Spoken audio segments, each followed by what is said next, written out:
They thought she was nobody. For 2 years at Vittoria's steakhouse, Shirley Barber had let them think it the Mafia soldiers who snapped their fingers at her, the managers who spoke through her like she was air, even the line cooks who barely knew her name. She was the shy black girl in the oversized cardigan who kept her head down and her voice lower. She was invisible. She was harmless. She was exactly what they wanted her to be. They were wrong. The moment Vinny the butcher's hand trembled while pouring Don Pietro Salvatore's wine, Shirley saw what 60 armed men in that room missed. Death in a crystal decanter. She moved without hesitation, her tray clattering to the floor as she lunged forward and slammed her palm down on the old Don's wrist. The glass shattered. Red wine spread across white linen like an accusation. Every gun in the room turned toward her. Don Gaetano Salvatore, the man who'd built an empire on fear, reached for his holster with the cold certainty of someone about to end a life. His father's face was stone, deadly, waiting for an explanation that could never be good enough. Shirley didn't apologize. She didn't beg. She looked Don Pietro in the eye and spoke, but not in English. Not in the Italian these men used to threaten and negotiate. In something older, a dialect that belonged to mountain villages and blood oaths, words that hadn't been spoken in this city for 50 years, the ancient tongue of the Sicilian clans, the language of ghosts. Uvinu e vilinusu, Don Petru, cu volia te morti stanati. The wine is poisoned, Don Pietro. Someone wants you dead tonight. The room went ice cold. Don Pietro's weathered hands started shaking. His son's gun came out, but his finger didn't move to the trigger. Because they both recognized something in those words, something impossible. The high dialect wasn't taught. It was inherited. It was blood. And the terrified waitress they'd ignored for 23 months had just spoken it like she was born to it. Don Gaetano's voice came out rough, dangerous. "Who the hell are you?" Shirley looked at him with eyes that were no longer downcast, no longer afraid. "Someone your father knew a long time ago. Someone who's been waiting for you to need me." In that moment, every man in Vittoria's understood the same truth. The woman they'd dismissed, the shadow they'd walked past every night, wasn't a waitress at all. She was a weapon, and she was the only thing standing between the Salvatore family and a grave. They thought she was nobody. For 23 months at Vittoria's steakhouse, Shirley Barber had made sure of it. The oversized cardigan that hid her frame, the thick framed glasses she didn't need, the way she folded into herself when men with dead eyes walked past. She was invisible by design, a shadow among shadows, waiting for a signal that might never come. Until tonight, when the signal arrived in a wine glass. Shirley saw Vinny the butcher's hand tremble as he poured Don Pietro Salvatore's Romane Conti. She saw the sediment settle wrong, too thick, too dark, death masquerading as vintage. Her training screamed at her. Neurotoxin, fast-acting, untraceable once metabolized. She had maybe 30 seconds before the old man raised that glass to his lips. 30 seconds to decide if she stayed hidden or threw away 2 years of careful invisibility. Her father's voice echoed in her memory, the last words he'd spoken before disappearing into the Sicilian night. "Stay small, until the world needs you to be big." Don Pietro lifted the glass. Shirley moved. Her water pitcher hit the floor first, crystal exploding, water spreading like a warning. She lunged forward, her palm slamming down on the old man's wrist hard enough to bruise. The wine glass flew from his grip, shattering against the wall. Red bled down cream paint like an accusation. Every gun in Vittoria's private dining room turned toward her. Don Gaetano Salvatore moved like violence contained in expensive wool, his weapon clearing his holster before most men could blink. His father sat frozen, aristocratic face carved into something dangerous. Behind them, 60 armed men created a circle of loaded guns, all pointed at the clumsy waitress who'd just ruined a $20,000 bottle of wine. Shirley didn't beg, didn't grovel. She looked at Don Pietro with eyes that were no longer downcast, no longer afraid, and spoke in a language she'd sworn never to use again.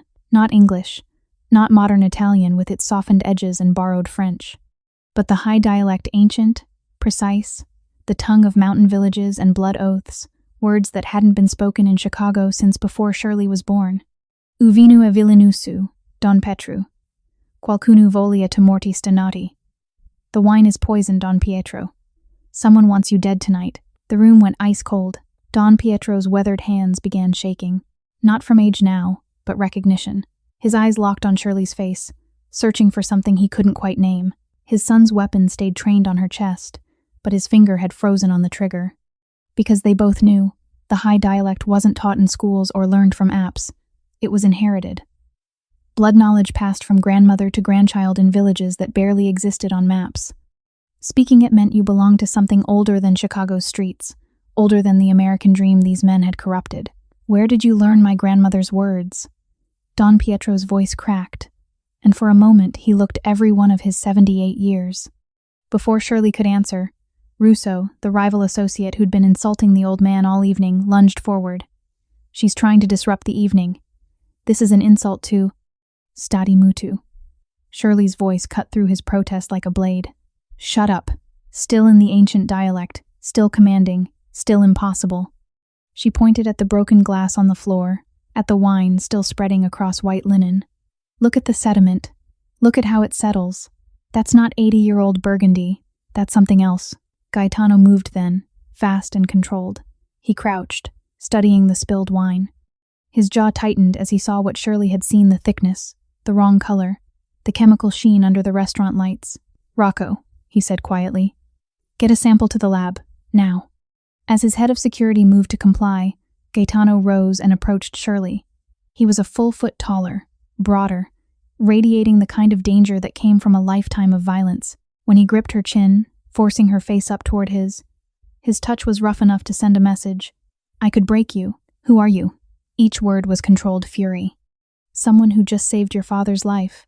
Shirley met his eyes without flinching, even though her heart hammered against her ribs. "You can thank me, or kill me, Don Gaetano, but do it quickly, because whoever poisoned that wine is still in this room." 3 hours earlier, Shirley had been pretending to fold napkins in the back kitchen while actually memorizing the security camera blind spots she'd need later. 23 months of this playing the shy waitress while mapping exits and cataloging weapons and learning which guards could be bribed and which ones were loyal unto death. 23 months of waiting for the Salvatores to finally trust Vittoria's enough to hold a private family dinner. 23 months since the encrypted message had arrived. Target: Salvatore Patriarch. Timeline: undefined. Payment: 7 figures plus extraction. Confirm receipt. She'd confirmed. She'd taken the contract.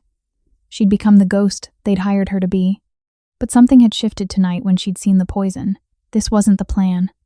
The Lombra didn't work this way. Messy, public, traceable, poison in a restaurant full of witnesses. That was amateur work, desperate work, wrong work. Someone had gone off script, and that meant the carefully constructed plan she'd been following for almost 2 years was compromised. Worse, it meant she'd been played. So when the moment came, when Don Pietro raised that glass, Shirley had made a choice. Not the one she'd been paid for. Not the one her handler expected. She'd chosen to save the man she was supposed to help kill. Now she stood in that private dining room, surrounded by guns and dangerous men, trying to figure out who'd betrayed her and why.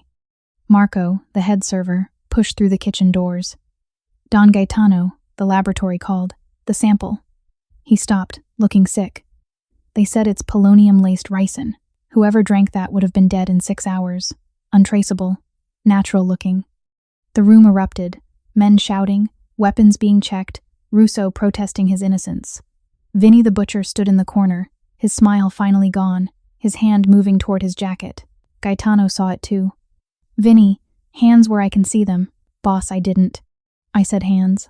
Vinny raised his palms slowly, but his eyes found Shirley. Something passed between them, recognition maybe, or calculation. Whatever it was, it made Shirley's blood run cold. Because she'd never met Vinny before tonight. She'd been placed at Vittoria's by the Lombra handlers. Her mission had been to observe, report, and wait for the kill order that never came. So why was Vinny looking at her like he knew exactly who she was? Before she could process it, the front window exploded. Glass became shrapnel, spraying inward in a deadly arc. Gunfire erupted from the street, not the controlled bursts of professionals, but the wild spray of hired thugs. Chandeliers crashed. Civilians screamed. The carefully orchestrated dinner became a war zone in the space between heartbeats. Shirley's training took over. She grabbed the heavy silver serving tray from the sideboard, 18 pounds of potential shield, and moved toward Don Pietro, not away from the danger. A gunman burst through the kitchen entrance, weapon raised. She didn't hesitate. The tray connected with his arm, deflecting his aim skyward. Bullets chewed through the ceiling. She followed through with her knee, heard bone crack, watched his gun clatter away. Gaetano was returning fire, covering his father, but his eyes tracked Shirley's movements, watching her shed the waitress persona like a snake shedding skin, watching her move like someone who'd been trained for war, not service. "Kitchen!" she shouted. "There's a service elevator to the garage." She didn't wait for permission. She grabbed Don Pietro's arm and pulled. The old man moved with her, trusting this stranger who spoke his grandmother's language more than he trusted the chaos around him. Gaetano followed, providing covering fire, but his questions were visible in every glance he threw her way. They made it to the kitchen, made it past the cowering line cooks, made it to the freight elevator that would take them down to...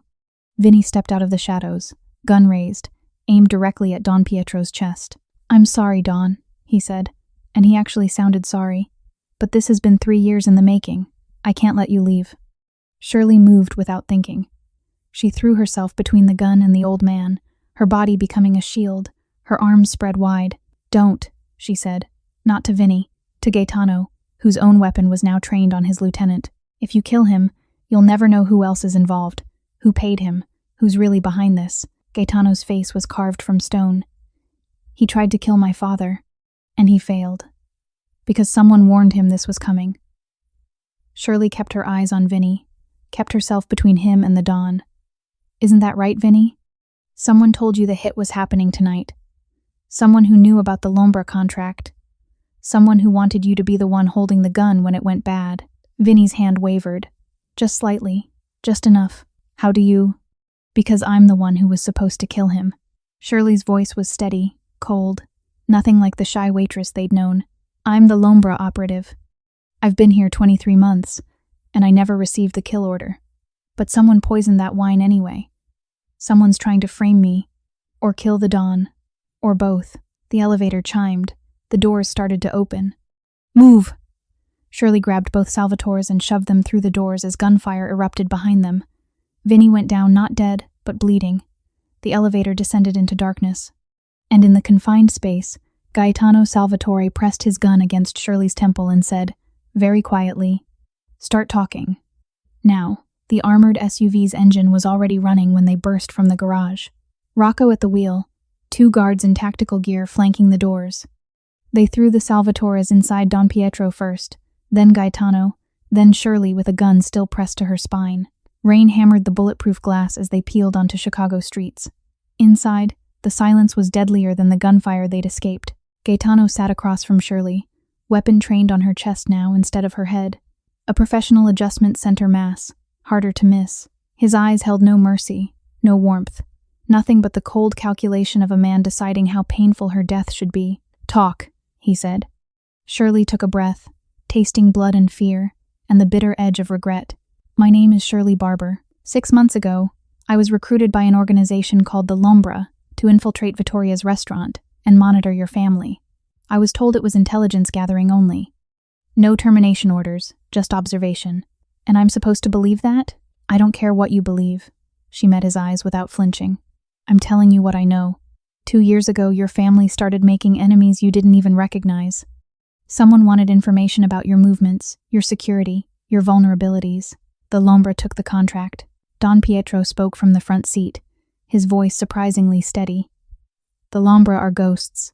They haven't operated in 20 years. They operated in silence," Shirley corrected. "My father was one of them. Elias Barber, an American operative who went into the Sicilian mountains in 1995 and came back changed, who learned the old ways, the old languages, the old codes, who became more Sicilian than American." The old Don went very still. "Elias Barber saved my life in 95. He kept me out of a federal trap that would have buried our entire family. Then he vanished. He didn't vanish. He was burned. Someone inside your organization sold him out to the feds. He barely escaped with his life." Shirley's voice hardened. "And with his 5-year-old daughter." Gaetano lowered his weapon fractionally. "If your father saved mine, why would you take a contract on us?" "Because the Lombra told me you were the ones who betrayed him." Shirley's hands clenched in her lap. "They said the Salvatores sold my father to the feds, that you were responsible for destroying my family. I was told this assignment was justice, not murder, that I'd be called to act only if I found proof you were guilty. And did you?" Gaetano's voice was dangerous again. "Find proof?" "I found the opposite." She looked at Don Pietro. I found records of payments made to offshore accounts in my father's name. Payments that continued for 5 years after he supposedly died. Payments that could only have come from Salvatore Holdings. Someone in your organization kept him alive. Kept me alive. Protected us. The SUV turned sharply, heading toward the industrial district, where the Salvatore estate sat behind 30-foot walls and enough firepower to hold off a small army. Floodlights blazed as they approached the gates. So you're saying someone lied to you? Gaetano said slowly. Set you up to be a patsy for tonight's hit. I'm saying someone is playing both sides. Someone who knew about the Lombra contract, who knew I was in place, who decided to poison Don Pietro anyway, and frame me for it. Shirley leaned forward despite the gun still pointed at her. Someone who wanted your father dead and me exposed. Someone who benefits from both the Salvatores and the Lombra destroying each other. The gates opened. They drove into the estate, manicured grounds hiding bunkers and tunnels, beautiful facades over fortress walls. The car stopped at the main house, and guards swarmed out to meet them. Gaetano holstered his weapon but gripped Shirley's arm hard enough to bruise as he pulled her from the vehicle. You're coming inside. You're going to tell me everything you know about the Lombra, about your handlers, about who hired you, and if I find out you're lying, you'll kill me. I understand. She looked up at him, this dangerous man who'd somehow become her only potential ally. But first, you need to understand something. Whoever's behind tonight didn't just want your father dead. They wanted you to kill me for it. They wanted the Salvatores at war with the Lombra, and as long as we're focused on each other, we're not looking at the real threat. What threat? The one close enough to poison your father's wine. The one who's been inside your organization long enough to steal Lombra communication protocols. The one who... Rocco's phone buzzed. He looked at the screen and his face went pale. Boss, the lab just sent the full analysis on the poison. And the polonium isotope, it's military grade, Russian FSB signature, but that's not the problem. Rocco looked sick. The delivery mechanism, the way it was suspended in the wine, that's Lombra tradecraft. Specifically, it matches 3 assassinations from the 1990s, all attributed to Elias Barber. Shirley finished quietly. My father's signature method. The night had just gotten considerably more complicated. The library smelled of old leather and older secrets. Floor-to-ceiling bookshelves climbed toward vaulted ceilings. A fire crackled in a hearth large enough to roast a pig. Don Pietro sat in a leather wingback chair, looking smaller than he had in the restaurant, but with his spine straight and his eyes sharp. Gaetano paced like a caged predator, and Shirley stood in the center of the room, still wearing her ruined waitress uniform, knowing this conversation would determine if she lived through the night.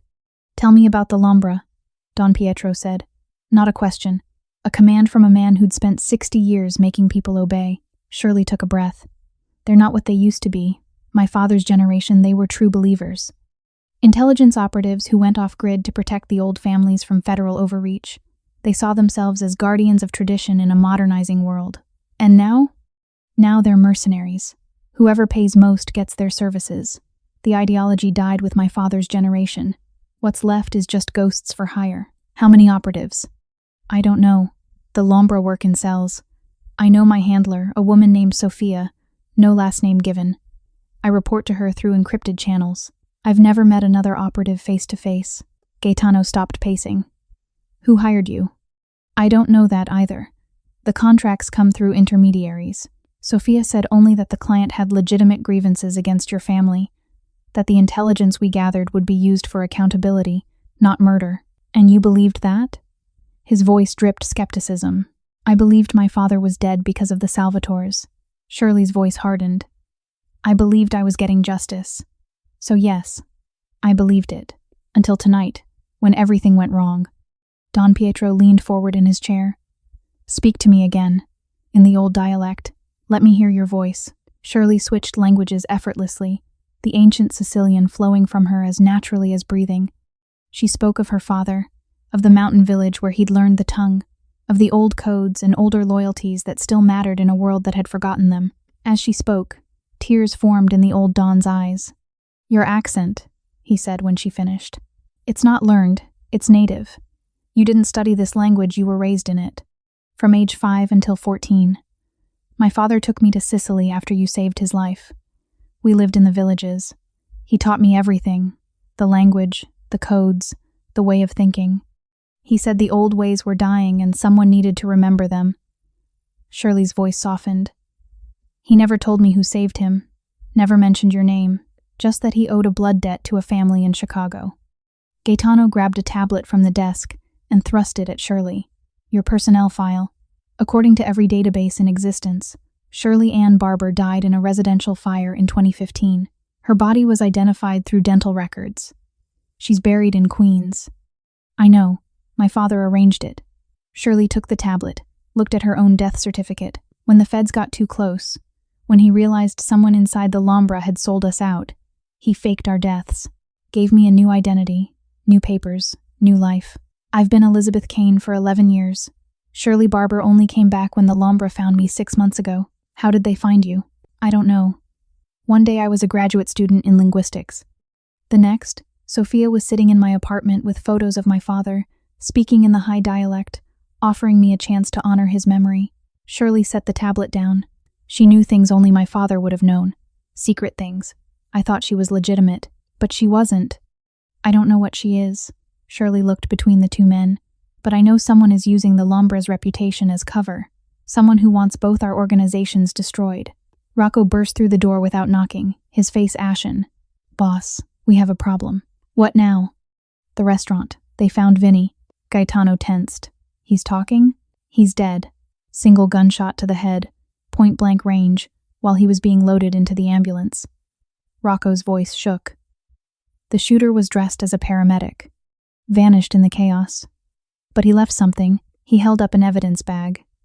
Inside was a ring old gold, tarnished, with a crest that made Don Pietro gasp. The eagle and shadow of the Lombra. It was in Vinny's mouth, Rocco said quietly. Shirley felt the world tilt. That's a death mark. The Lombra uses those to claim responsibility for kills. But we don't. She stopped. We don't leave marks. We're ghosts. Anonymous. This is wrong. Or, Gaetano said slowly, his eyes locked on hers.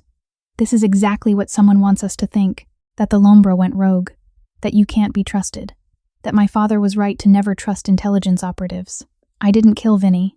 I was with you. But your organization did. Which means either you're lying about everything, or the Lombra have been compromised, Don Pietro finished. His voice was tired, ancient. Someone is wearing their skin, using their methods, framing them for hits while destroying us both. Shirley's mind raced. I need to contact my handler. Sophia needs to know. Absolutely not, Gaetano cut her off. The moment you make contact, whoever's behind this will know we're onto them. Then how do we find out who's really pulling the strings? A slow, dangerous smile crossed Don Pietro's face. We give them what they want. We make them think their plan is working. He looked at his son, then at Shirley. And in that moment, she saw the man who'd built an empire on calculated ruthlessness. Don Gaetano, the old man said formally, I order you to arrest this woman for attempted assassination. Take her to the basement holding cells. Let it be known throughout the organization that the Lombra have betrayed us, that war is coming. Papa, do it. Don Pietro's voice hardened. If someone inside our family is working with these false Lombra, they'll make contact with Shirley, try to silence her or extract her. Either way, we'll have our traitor. Gaetano stared at his father, then at Shirley, who realized she was being turned into bait. And if they just kill her? Gaetano asked quietly. Then we'll know she was telling the truth. Don Pietro looked at Shirley with something that might have been regret. I'm sorry, child, but this is the only way to protect my family. I hope your father would understand. Shirley thought about the man who'd raised her, who'd taught her that survival meant making impossible choices, who'd died, really died. She realized now protecting secrets she still didn't fully understand. He would, she said quietly. Do what you have to do. Gaetano grabbed her arm, but this time his grip was different, gentler, even as he pulled her toward the door. You're either very brave or very stupid, he said low enough that only she could hear. Both, she admitted. Always both. As they left the library, she caught Don Pietro's eyes one last time. The old man nodded respect between soldiers, even if they stood on opposite sides of an invisible line.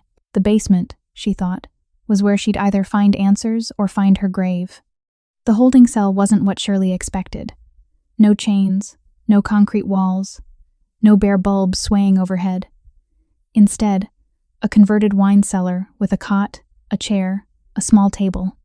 Comfortable, almost, if you ignored the reinforced steel door and the fact that the only way out required someone else's permission. Gaetano locked the door behind her, but didn't leave immediately. He stood on the other side of the bars, studying her face in the dim light. "Why did you really save him?" he asked. "The truth." Shirley sat on the cot, suddenly exhausted. "Because when I saw the poison, I realized something. The Lombra I knew, the one my father believed in, wouldn't kill an old man in a restaurant full of witnesses. They were surgical, clean, efficient. This was messy, desperate, wrong. So you decided your target deserved to live. I decided I'd been lied to, and I don't work for liars." She looked up at him. "Your father saved mine. I didn't know that until tonight, but somewhere deep down, I think I suspected. The way the Lombra talked about your family, it was too personal, too bitter, like someone nursing an old wound instead of pursuing justice. And now you're trapped down here, waiting to see if my family's traitor tries to kill you. Better than the alternative, which is you shooting me in the library." She smiled without humor. "This way at least I'm useful." He was quiet for a moment. Then, "My father recognized something in you, in the way you spoke.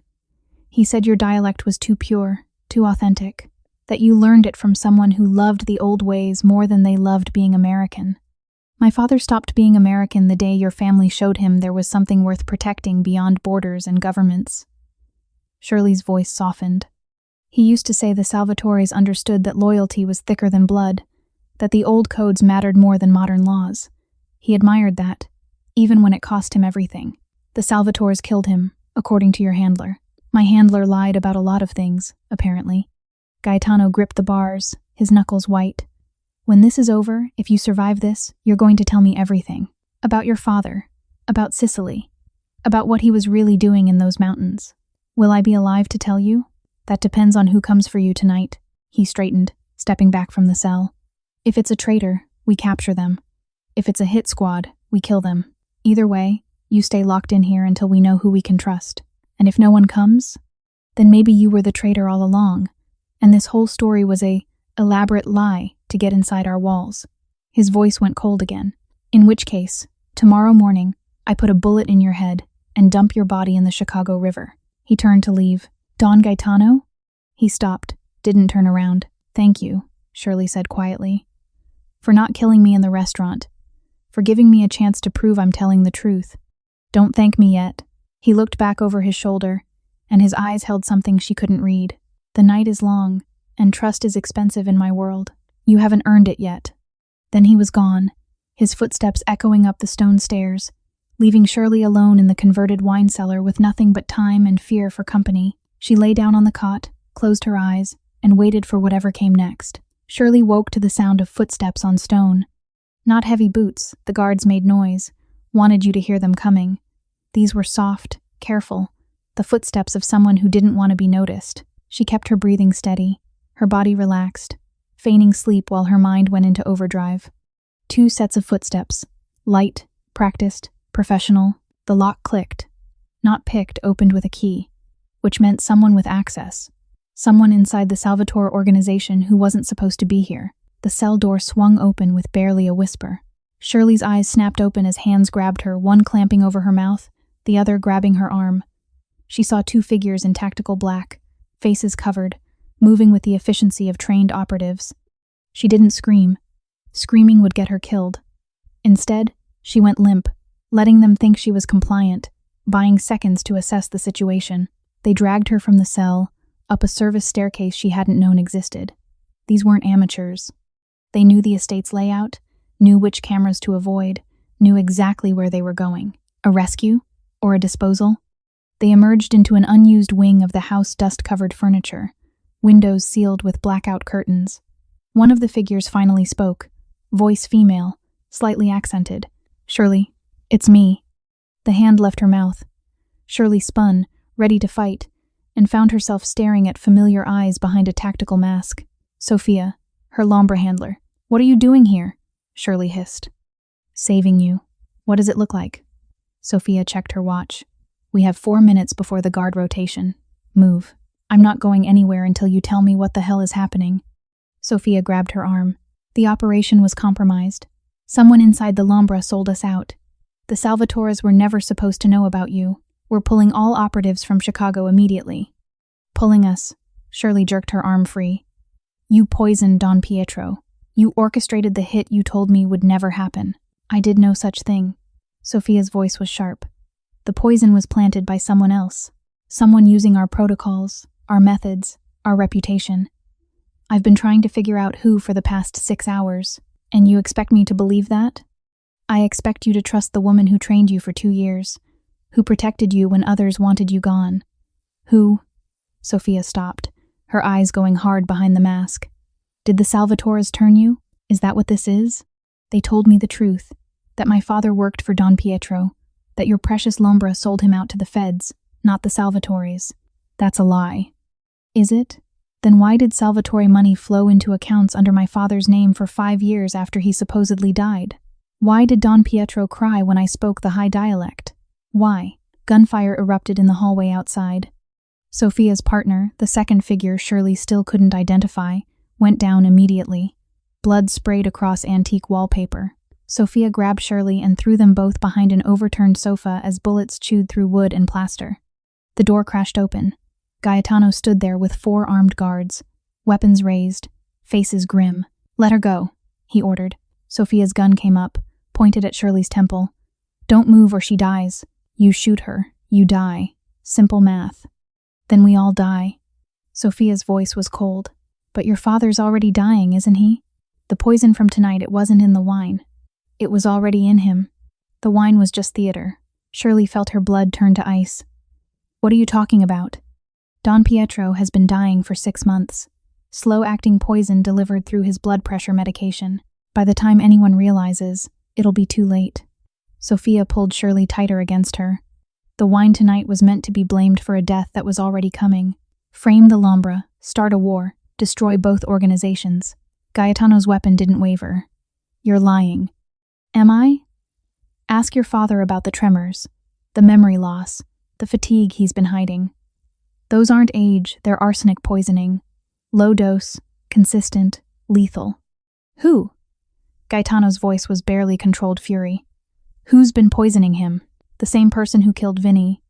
The same person who hired me to place Shirley in that restaurant. The same person who's been playing us all. Sophia's gun pressed harder against Shirley's head. Your head of security, Rocco. The name hung in the air like a death sentence.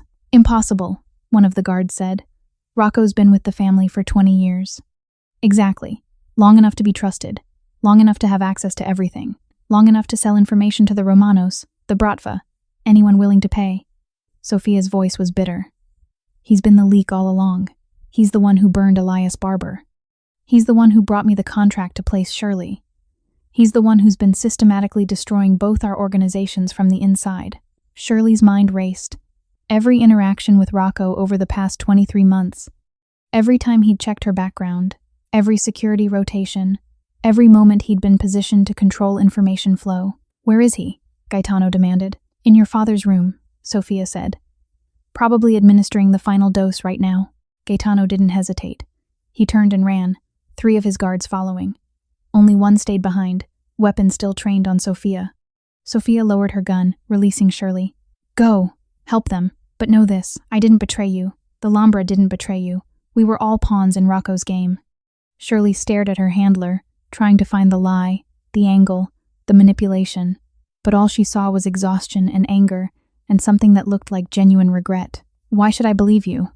Because your father would want you to save Don Pietro, because you've already chosen sides, and because, Sophia's voice softened, because I knew Elias. I was there when the Salvatores saved him. I was the one who helped him disappear with you. I've been protecting you your whole life, Shirley, even when you didn't know it. Shirley ran. Through halls she'd memorized during her months of surveillance, upstairs toward the master bedroom where a dying old man might be taking his last breaths. Her heart hammered. Her lungs burned. She burst into Don Pietro's room, just as Rocco was pressing a syringe into the old man's IV line. Don't. Rocco spun, weapon already drawn, aimed at her chest. Don Pietro lay in the bed, too weak to move, eyes wide with betrayal as he stared at his most trusted lieutenant. You knew, Rocco said to Shirley. Not a question. An acknowledgement.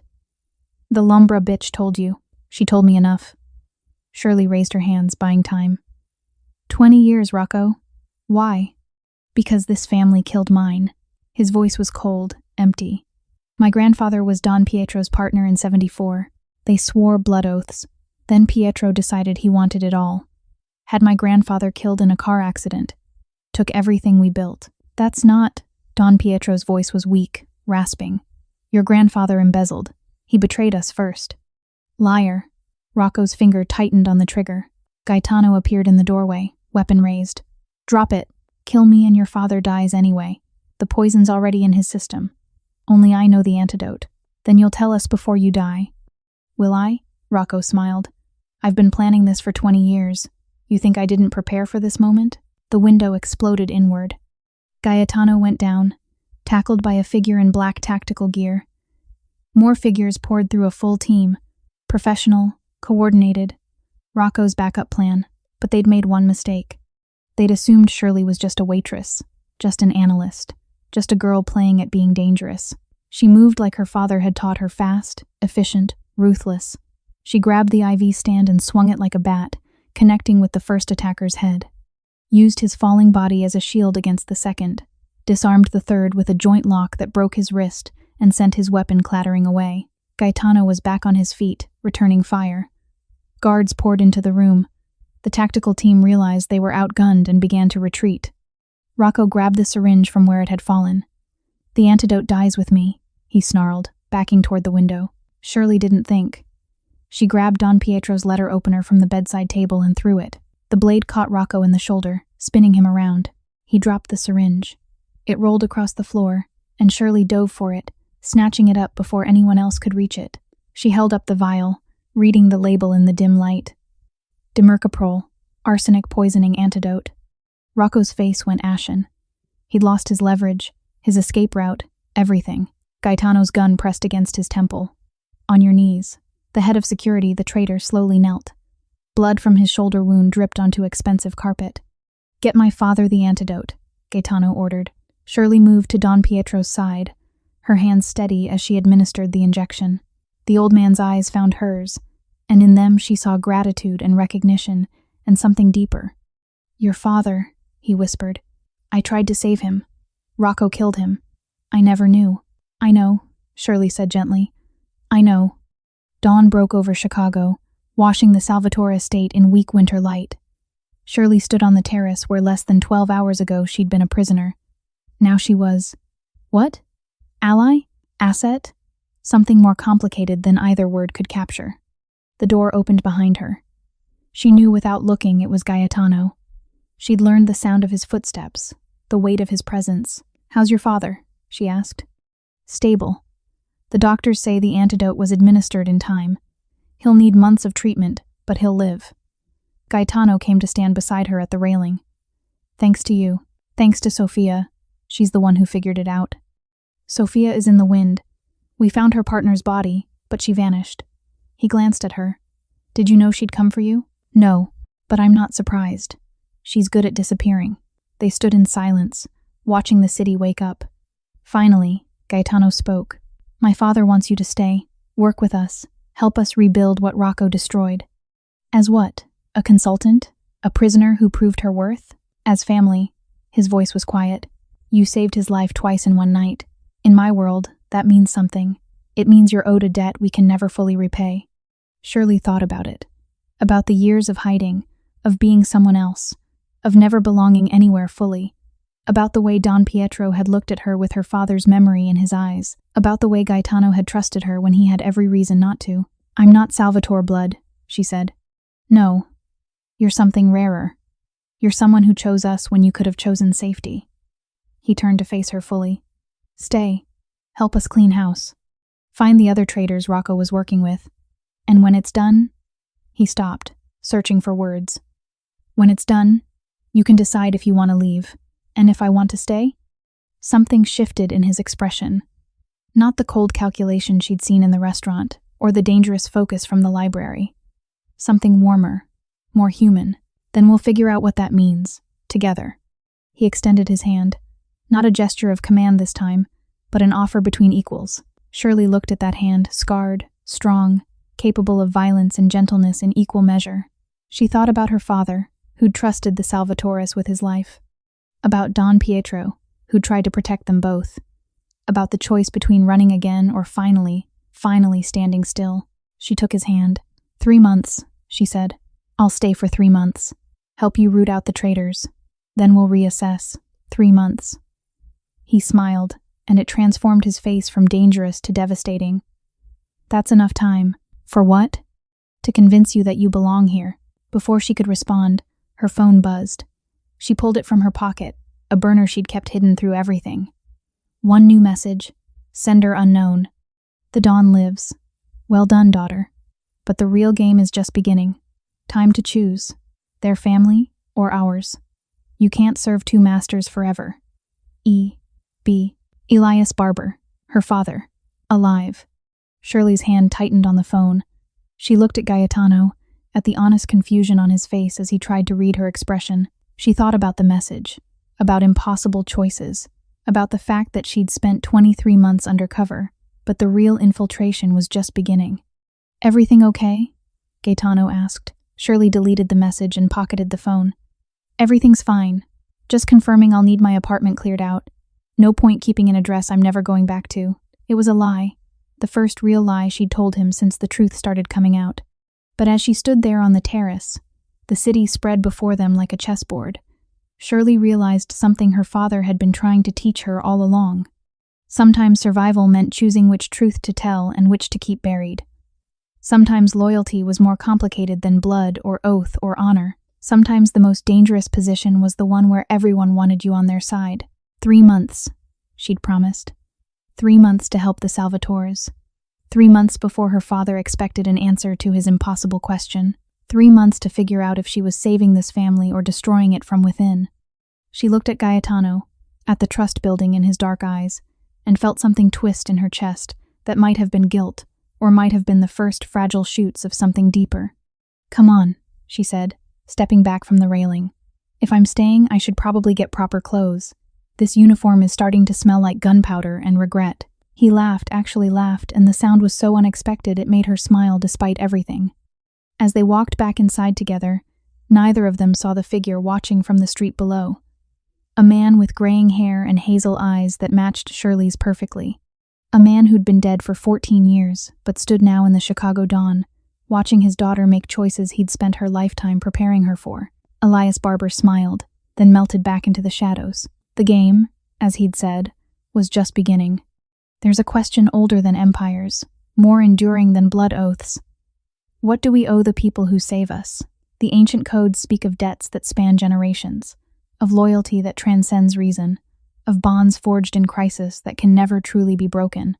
But perhaps the real wisdom lies in understanding that every choice to save someone is also a choice to bind ourselves to them for better or worse, for truth or deception, for love or destruction.